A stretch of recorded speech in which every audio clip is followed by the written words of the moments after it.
On est donc au chapitre 17 du premier livre de Samuel, donc qui jusque-là nous racontait essentiellement l'histoire du prophète Samuel. Les Philistins se tenaient sur la montagne d'un côté, Israël se tenait sur la montagne de l'autre côté. Entre deux, il y avait une vallée. Alors sortit des rangs philistins un champion qui s'appelait Goliath, originaire de Gath. Il mesurait 6 coudées et 1 empan. Il avait un casque de bronze sur la tête, il était revêtu d'une cuirasse d'écaille. La cuirasse pesait 5000 sixes de bronze. Il avait des jambières de bronze, un javelot de bronze sur les épaules. Le bois de sa lance était comme le rouleau d'un métier à tisser. La pointe pesait 600 sixes de fer. Et devant lui marchait le porte-bouclier. Il s'arrêta et cria vers les lignes d'Israël. Il leur dit : « À quoi bon sortir pour vous ranger en ordre de bataille ? Ne suis-je pas moi, le Philistin, et vous, les esclaves de Saül ? Choisissez-vous plutôt un homme, qu'il descende vers moi. S'il est plus fort en luttant avec moi et qu'il m'abat, nous deviendrons vos esclaves.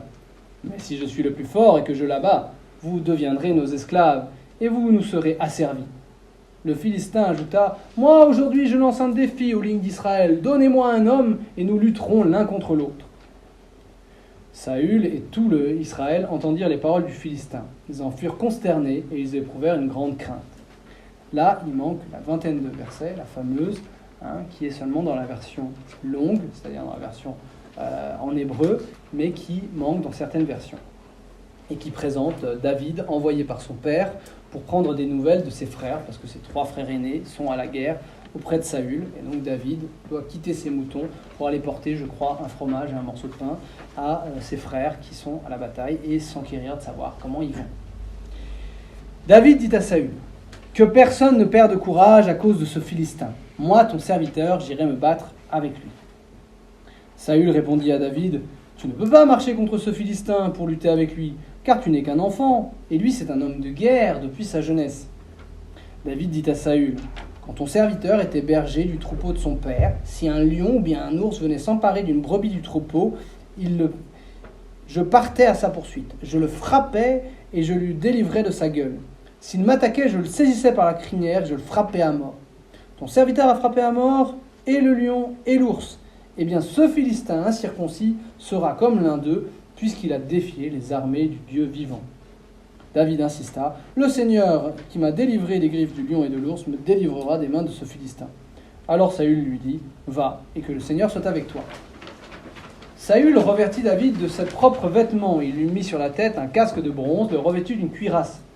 David se mit à la ceinture l'épée de Saül par-dessus ses vêtements, et il fut incapable de marcher, parce qu'il n'était pas entraîné. Et David dit à Saül : « Je peux pas marcher avec tout cela, car je ne suis pas entraîné. » Et il s'en débarrassa. David prit en main son bâton, et il choisit dans le torrent 5 cailloux bien lisses, et les mit dans son sac de berger, dans une poche. Puis, la fronde à la main, il s'avança vers le Philistin. Le Philistin se mit en marche, et, précédé de son porte-bouclier, s'approcha de David. Lorsqu'il le vit, il le regarda avec mépris, car c'était un jeune garçon, il était roux et de belle apparence. Le Philistin lui dit : « Suis-je donc un chien que tu viennes contre moi avec un bâton ? » Puis il le maudit en invoquant ses dieux. Il dit à David : « Viens vers moi, que je te donne en pâture aux oiseaux du ciel et aux bêtes sauvages. » David lui répondit : « Tu viens vers moi avec l'épée, la lance et le javelot. Moi je viens vers toi avec le nom du Seigneur des armées, le Dieu des troupes d'Israël que tu as défié. Aujourd'hui le Seigneur va te livrer entre mes mains. Je vais t'abattre, te trancher la tête, donner aujourd'hui même les cadavres de l'armée philistine aux oiseaux du ciel et aux bêtes de la terre. Toute la terre saura qu'il y a un Dieu pour Israël, et tous ces gens rassemblés sauront que le Seigneur ne donne la victoire ni par l'épée, ni par la lance, mais que le Seigneur est maître du combat et qu'il vous livre entre nos mains. » Goliath s'étant dressé, s'était mis en marche et s'approchait à la rencontre de David. Celui-ci s'élança et courut vers les lignes des ennemis à la rencontre du Philistin. Il plongea la main dans son sac et en retira un caillou qu'il lança avec sa fronde. Il atteignit le Philistin au front et le caillou s'y enfonça, et Goliath tomba face contre terre. Ainsi, David triompha du Philistin avec une fronde et un caillou. Quand il frappa le Philistin et le mit à mort, il n'avait pas d'épée à la main. Mais David courut. Arrivé près du Philistin, il prit son épée, la tira du fourreau et le tua en lui coupant la tête. Quand les Philistins virent que leur héros était mort, ils prirent la fuite. Bon, maintenant, prenez le temps de discuter. Vous voyez des petits pictogrammes, ça peut vous aider un peu à réfléchir. Posez-vous la question, quelle structure, quels effets, quels symboles, qu'est-ce que je ne comprends pas parce que je n'ai pas les critères historiques nécessaires, qu'est-ce que ça me rappelle comme autre texte dans la Bible ou comme autre passage du livre de Samuel si je suis en train de le lire, qu'est-ce que ça me rappelle comme notion de théologie qu'on m'a enseignée.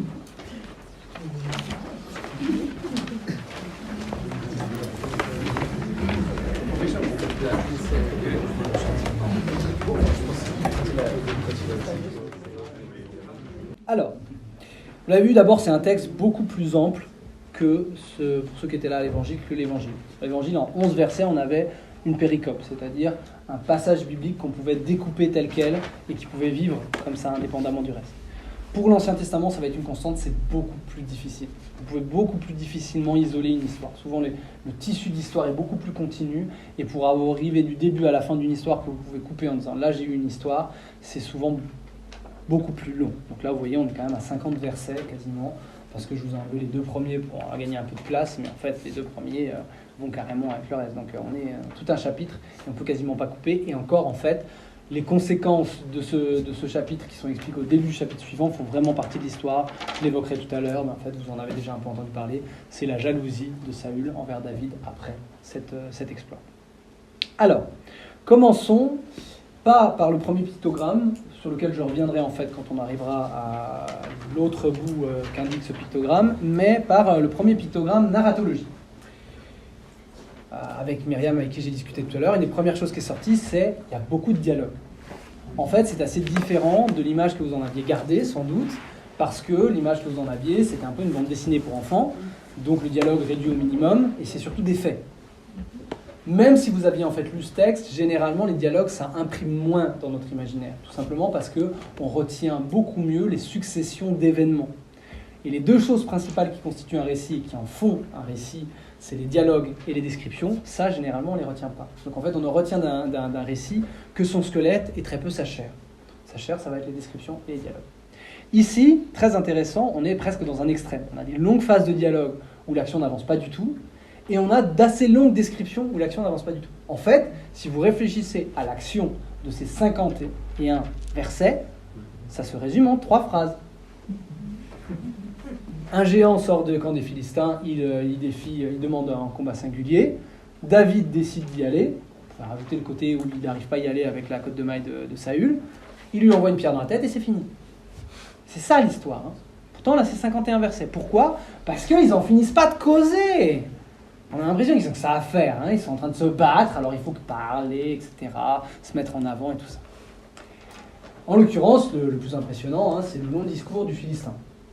Mais réfléchissez qu'avant le long discours du Philistin, on a quand même eu, 4 à 7, on a quand même eu 4 versets de description du Philistin. Pensez à ce que ça donnerait, la narratologie, c'est pour ça que j'ai mis un clap de cinéma, pensez à ce que ça donnerait en film. En film, c'est un arrêt sur image. Vous avez le Philistin qui sort au ralenti des lignes ennemies. Alors évidemment, comme il arrive de loin derrière, vous avez l'impression qu'il est aussi petit que les autres, et puis là, vous découvrez le bam, bam, bam, bam. Puis là, vous commencez à regarder un travelling long sur ses biceps, sa cotte de maille, son casque, sa lance, et même le porte-bouclier devant lui. Enfin, on vous le décrit, ce gars, comme un char humain. C'est Panzer philistin là, qui arrive. Hein. Il a... Donc, alors, c'était amusant, j'ai pensé que dans la traduction liturgique que j'ai utilisée, ils traduiraient les mesures. En fait, ils n'ont pas traduit. Donc là, petite incise, au milieu de la description, vous avez un problème de critique historique. C'est quoi une coudée, c'est quoi un épan ? Bon, alors une coudée, en fait, c'est assez simple, c'est la longueur d'un coude, du bras, du poignet jusqu'au coude, à peu près 45 cm, si vous êtes dans une bonne dimension. Et un épan, c'est ça, c'est cette distance-là. Donc entre 10, 15, 20 cm. Donc en gros, si vous faites 6 coudées et un épan, vous faites à peu près 2,90 m. C'est très intéressant là, je vous ai parlé de plusieurs versions du texte.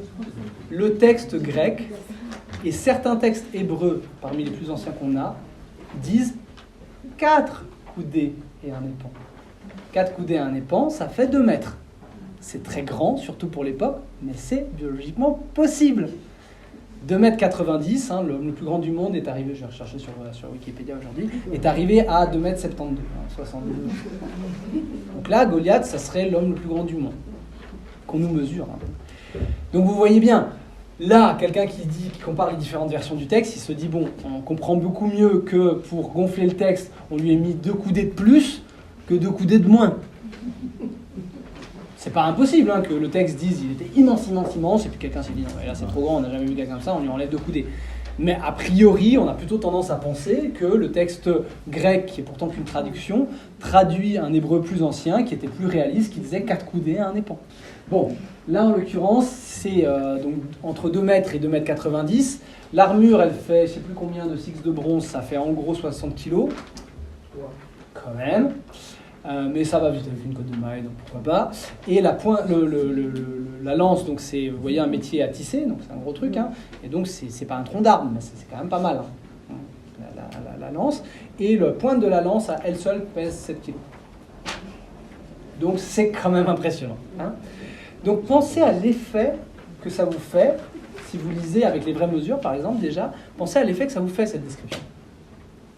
Le texte est en fait en train de vous faire ressentir exactement ce que dans la dernière phrase, il va décrire des lignes d'Israël. Saül et les Israélites étaient consternés. Ils étaient hors d'eux-mêmes. Ils étaient tout simplement effrayés. Le mec est énorme. Et on vous a fait cet effet-là en vous le décrivant longuement. Vous voyez ? On n'avait pas besoin de vous le décrire longuement. On aurait juste dit, c'était un géant, il était très impressionnant. Mais on s'amuse à passer 4 versets à vous décrire le moindre détail du bonhomme pour que vous compreniez l'ampleur du problème. Et que, ça c'est intéressant, vous soyez prisonnier tout le long du texte de cette image. Jusqu'à ce qu'un petit gringalet avec son caillou vous montre qu'en fait c'était pas grand-chose. Mais tout le long du texte, vous allez être prisonnier de l'image de ce colosse. Comme Saül et les armées d'Israël. C'est extrêmement intéressant ce que le texte est en train de vous faire. Donc ça c'est un premier effet déjà. On y reviendra avec la structure parce que justement il y a un contre-effet à ça et tout le texte travaille à vous travailler sur le contre-effet. Beaucoup plus intéressant, parce que je suis sûr que je vais vous apprendre quelque chose ce soir, beaucoup plus intéressant. Que demande ce Philistin ? Truc classique, il veut un combat singulier. Donnez-moi un homme. Un homme. Qui ça pourrait bien être ? Saül. Évidemment. En plus, Goliath précise, vous n'êtes-vous pas vous les esclaves de Saül ? Je vais faire de vous mes esclaves. Quand deux phrases plus loin, il dit « Donnez-moi un homme », c'est quand même très clair qu'en gros, envoyez-moi votre roi, quoi. Pire encore, c'est pour ça que j'ai mis le picton intertextualité. Si vous prenez votre Bible, que vous n'en avez pas descendu une comme moi, que vous prenez votre téléphone pour le lire, vous irez lire au chapitre 9 du premier livre de Samuel, c'est 8 chapitres plus tôt. Il y avait un homme de la tribu de Benjamin, un homme appelé Kish, fils d'Abiad, fils de Séor, fils de Kérobad, un homme de valeur, très bien. Il avait un fils appelé Saül, qui était jeune et beau. Aucun fils d'Israël n'était plus beau que lui, et il dépassait tout le monde d'une tête. Israël a son géant. Israël a son géant. Sauf que le géant, il a peur. Pire encore, deuxième intertextualité. Le chapitre précédent, 1 Samuel 16, je vous ai dit, c'est la fin de l'histoire du prophète Samuel. Samuel a rejeté, en tout cas, a attesté que Dieu avait rejeté ce premier roi qu'il avait choisi pour régner sur Israël, ce mec plus grand que tout le monde et plus beau que tout le monde, que Samuel avait choisi, parce qu'Israël avait demandé un roi, et Samuel était contre le fait qu'ils aient un roi, parce que leur roi c'est Dieu, et Dieu avait dit choisis-leur comme un roi. Il avait choisi Saül, Saül en a fait qu'à sa tête, il n'a pas laissé la part de Dieu dans les combats qu'il avait faits. Samuel a dit à Saül, tu as été écarté. Il a été écarté, mais il va quand même rester roi tout le long de sa vie. Du coup, Samuel en cachette, parce que Saül il est toujours roi et qu'il n'a pas du tout envie que le prophète qu'il a fait roi ait couronné un autre roi. En cachette, c'est tout un truc, il arrive à Bethléem, il dit je viens chez Jessé, il vient un tremblement, il dit mais tu viens pour la paix ou tu viens pour des problèmes ? Non, pour la paix, on va faire un sacrifice, t'amènes tous tes fils. On va faire un sacrifice, t'amènes tous tes fils. Et puis du coup, qu'est-ce qui se passe ? Vous connaissez bien cette histoire. Le prophète Samuel voit le fils aîné de Jessé et il se dit ça c'est un mec impressionnant, ça va être lui. Et Dieu lui répond ne juge pas selon les apparences ou selon la taille explicite ou selon la taille je ne juge pas selon l'apparence, je juge selon le cœur, etc. Il va passer tous les fils en revue, il n'y en a plus. Ah si, il y en a encore un, il est derrière le troupeau, il est tout petit, il est tout jeune. Allez me le chercher, et c'est lui. Donc ça veut dire qu'au chapitre précédent, et rappelez-vous que l'incise ici, que je n'ai pas développée, dit que le frère aîné, le fameux qui était beau et grand, et que Samuel il s'apprêtait à refaire la même bêtise une deuxième fois en choisissant le plus gros, le plus beau et le plus fort, et que Dieu lui dit non, ben le frère aîné de David, il est là, il fait partie de ces soldats. Donc non seulement Saül, c'est le géant des lignes d'Israël que de réclame en fait Goliath, mais dans les lignes d'Israël, il y en aurait plus d'un, notamment les frères de David, qui seraient en bonne position d'y aller, et qui n'y vont pas. Donc l'ensemble du chapitre joue avec l'ensemble des chapitres précédents pour vous dire en Israël, il ne manquait pas de mecs grands, de mecs beaux, de mecs forts, et c'est le plus petit, le plus jeune, le plus mignon et le moins fort de tous qui va y aller. Le berger. Donc, le berger. Ça, on y vient, c'est le point suivant. Alors, donc je vous dis, si on omet ces versets-là qui sont très intéressants parce qu'ils montrent justement qu'il y a plusieurs versions et qu'on est à un point de couture du texte, je reviens juste sur ce point-là pour vous faire un peu le lien avec ce que je disais tout à l'heure. Quand je vous dis qu'il faut de l'esprit critique, vous regardez au verset 32. Pensez que, par exemple, si vous alliez lire comme chrétien au 1er siècle la Bible, l'Ancien Testament, vous alliez lire sans tous les versets intermédiaires. Donc vous lisiez directement de machin qui défie les armées d'Israël à David qui dit à Saül, t'en fais pas, on va régler le problème. Sauf que le chapitre précédent, on vous a bien dit que David c'était un gamin qui gardait des moutons, non? Qu'est-ce qu'il fout là à côté de Saül? Comment qu'il lui parle comme à son copain? C'est quand même bizarre cette histoire, vous voyez? On est exactement à un endroit où il y a une couture dans ce livre de Samuel.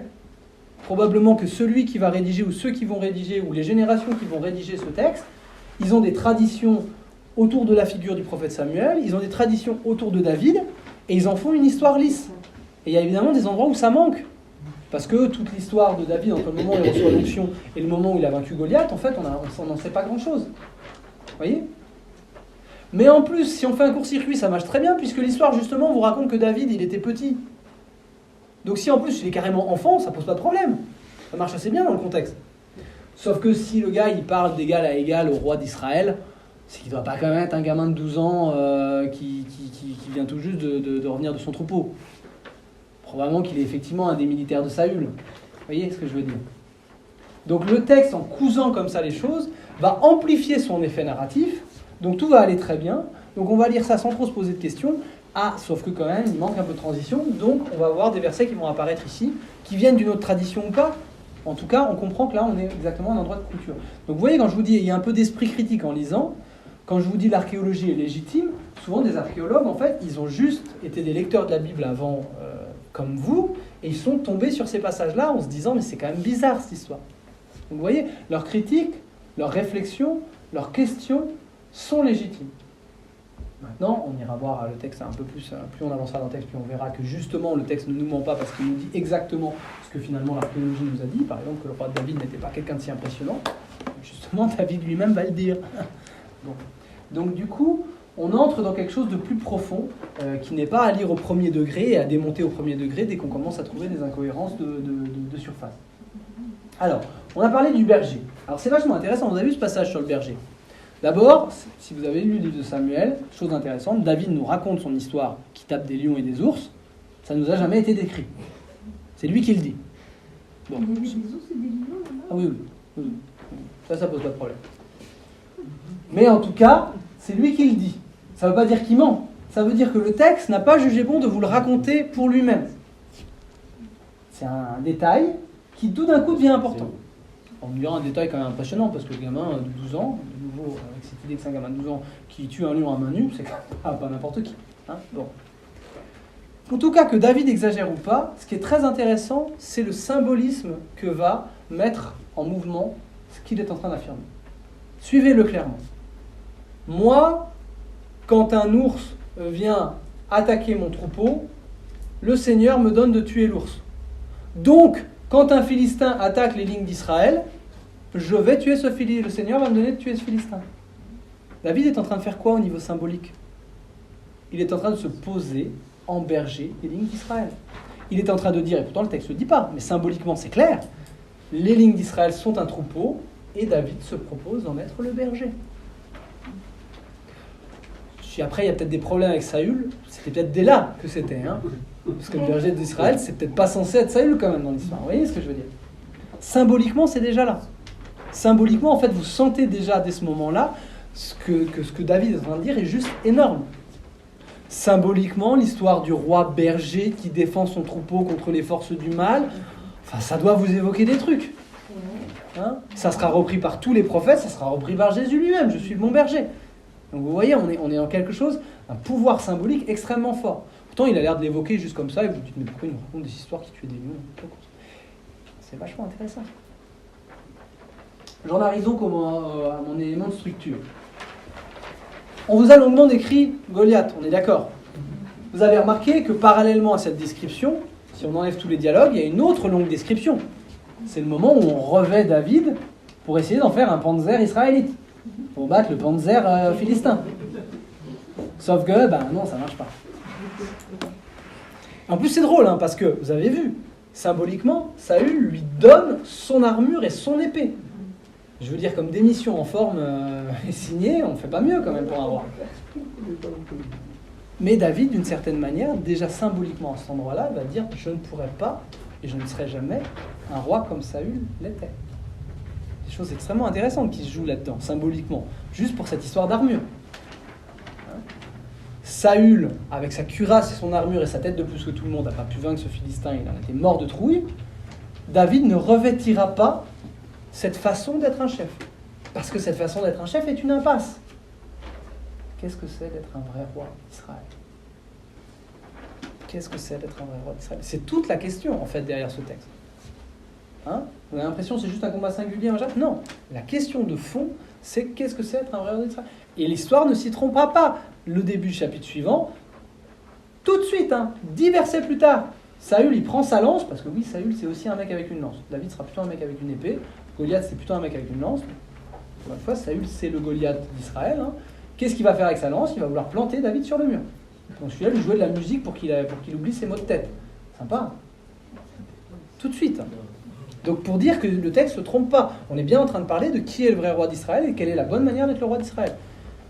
Et on va avoir toute la fin du livre de Samuel, ça va être l'histoire de David qui nous fait son Robin des Bois, parce qu'il est poursuivi par Saül, qui sait très bien au fond, et il lui dit 10 fois, qu'en fait David est le vrai roi d'Israël et sera le vrai roi d'Israël, mais que c'est lui le roi quand même, donc ça ne va pas cette histoire. Vous voyez?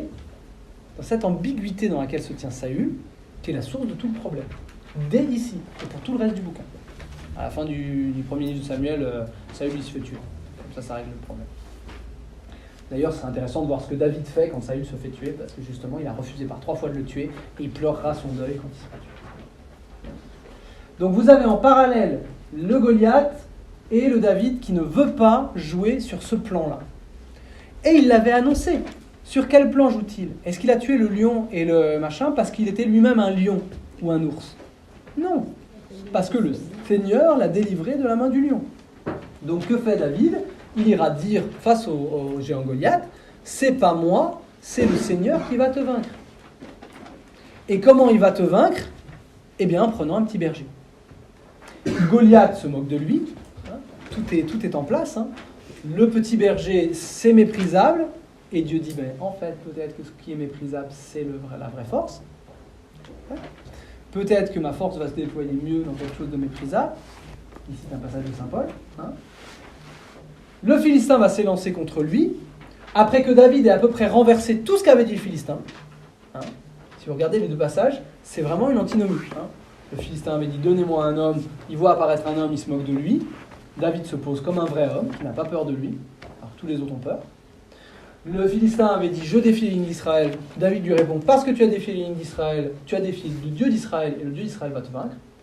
Donc il réinverse tout ce que dit. Les dialogues se répondent aussi. Sachant que le dialogue de David et de Saül est au centre de ces 2 dialogues qui se polarisent. C'est une structure vachement construite. Du coup, là, j'ai mis la petite loupe théologique parce que j'avais lu dans un auteur que j'aime beaucoup, sur un passage d'ailleurs d'Apocalypse, qui avait a priori rien à voir avec ça, mais qui fait toute une des réflexions là-dessus, et qui m'avait paru très intéressant à vous apporter ici, c'est que David dit un truc complètement bizarre au passage. Le monde entier saura qu'il y a un Dieu en Israël. Quand vous réfléchissez à cette phrase, c'est juste absurde. Qu'est-ce que les Égyptiens, les Babyloniens, les Grecs et les Romains qui n'existent même pas encore ont à faire de ce que deux petites armées paumées dans cette région du monde pas importante se sont caillassées l'un l'autre? Rien. Lui affirme tout. Parce que ce qu'il va faire dans ce combat est révélateur d'une vérité fondamentale sur Dieu, à savoir que Dieu n'est pas derrière la force, mais derrière la justice. Qu'il n'est pas derrière la violence, mais derrière le courage. Ouais. Et cette vérité-là, elle ne pourra pas passer. Même si c'est une petite histoire dont tout le monde se fiche, on la racontera. Et de fait, sans doute 1000 autres batailles qui auraient valu le coup ne nous sont jamais arrivées. Et cette duel singulier de David contre Goliath nous est arrivé. Et effectivement, il a raison de dire que le monde entier sera que. Alors, peut-être que David n'a pas dit ça exactement sur le moment, mais vous voyez bien que ceux qui transmettent le texte ont bien compris qu'en transmettant le texte, ils sont en train de dire que David avait conscience qu'en faisant ce combat-là, il était en train de dire quelque chose à la face du monde. Cette histoire veut exactement dire ça. Hein? Et donc du coup, et d'ailleurs, le texte ne se trompe pas parce que David dit aussitôt, non, c'est ceux qui sont ici qui sauront. Oui, mais au passage, il a quand même dit que le monde entier saurait. Vous voyez ? Il y a une portée théologique de ce texte qui est claire, qui se veut clair, qui est explicite. Et ça, c'est intéressant pour nous aussi. C'est pas indûment que nous allons tirer ce texte jusqu'au Christ et jusqu'à nous. Hein, le texte lui-même a conscience que s'il est raconté à travers les siècles, c'est justement à cause de ça. Enfin, je m'arrêterai là-dessus, la dernière partie, puis après je ferai une relecture de l'ensemble du passage. Cette dernière partie me semble très intéressante, c'est en fait pour ça que j'ai choisi ce texte. J'avais hésité avec la traversée de la mer Rouge, qui a un effet à peu près du même ordre. Qu'est-ce qui a tué le géant Goliath ? Dieu, ça ils ont bien compris. Est-ce que c'est la pierre dans la tête ou est-ce que c'est que David lui a coupé la tête ? C'est pas clair, hein, le texte dit aussi la pierre dans la tête. Hein. Il est tombé, il est mort, dit le texte. Sauf que David vient lui couper la tête pour le tuer. C'est qu'il ne devait pas être si mort que ça, quand même. Le texte vous dit les deux. Le texte vous donne la version épique, la version miraculeuse. David a dégommé le géant Goliath d'une seule pierre dans la tête, et il n'avait pas d'épée à ce moment-là. C'est ça qui est important, théologiquement, épique et symbolique. Mais en même temps, le texte est réaliste. Il nous dit, ben non, il n'est pas bête, il est tombé par terre, ben il en a profité, il est venu, il a pris l'épée, il lui a coupé la tête pour être bien sûr qu'il était mort. On peut dire, c'était pour emmener un trophée, parce que ça aurait été difficile de traîner tout le géant. C'est vrai. N'empêche que le texte est à la fois épique et à la fois réaliste. Et par exemple, si vous allez voir la traversée de la mer Rouge, vous serez sans doute très surpris, parce que vous avez tous les images d'Hollywood avec le mur de chaque côté. Hein. Le texte vous dit qu'il y a un mur de chaque côté, mais le verset précédent, il vous avait dit qu'il y avait un fort vent d'est qui avait soufflé toute la nuit et qui avait découvert des hauts fonds. Je vous dis les deux. À un verset de distance. Donc le texte n'est pas niais. Vous n'allez pas vous dire, le texte me ment parce qu'il me raconte des miracles, c'est pas possible. Non. Le texte sait bien que la réalité est souvent plus complexe. Mais le texte ne va pas s'arrêter à l'aspect où la réalité est banale, parce que sinon il ne vous le raconterait pas. Il va s'arrêter à l'aspect où la réalité est incroyable, est miraculeuse, est extraordinaire. Parce que c'est pour ça qu'on vous raconte cette histoire. Un gamin a vaincu un géant d'une pierre dans la tête. Et les armes ont été complètement inutiles. Le casque de ce géant, ce rouleau de tisserand, ses 60 kilos de cotte de maille, absolument inutile. Donc pour relire l'ensemble de ce texte, on voit que l'ensemble de ces textes nous pose finalement, sous l'aspect de ce combat singulier, la question de dire « Mais qu'est-ce que c'est être un roi en Israël ?» Est-ce qu'être un roi en Israël, c'est être un mec fort ?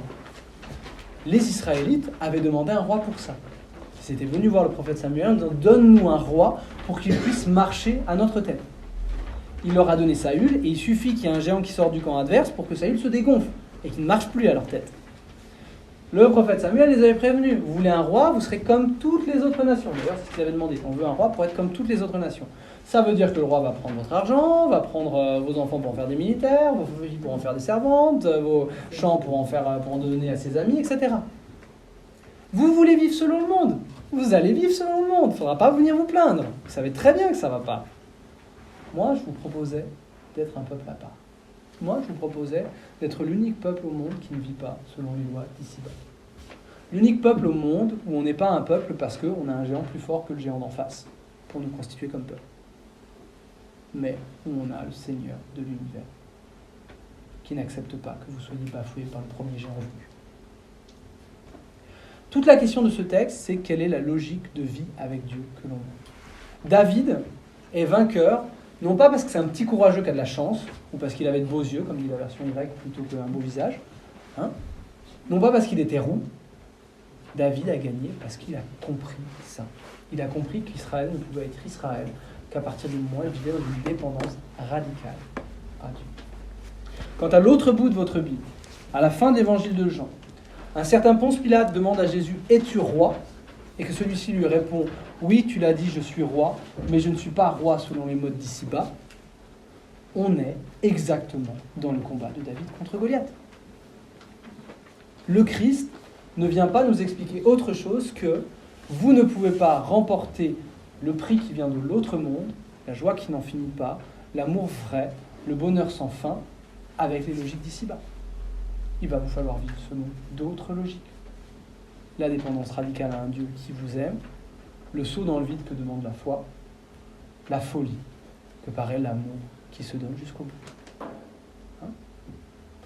Donc on est dans ce texte dans quelque chose de profondément christologique. Pour nous chrétiens, on peut lire ce texte en voyant le visage du Christ.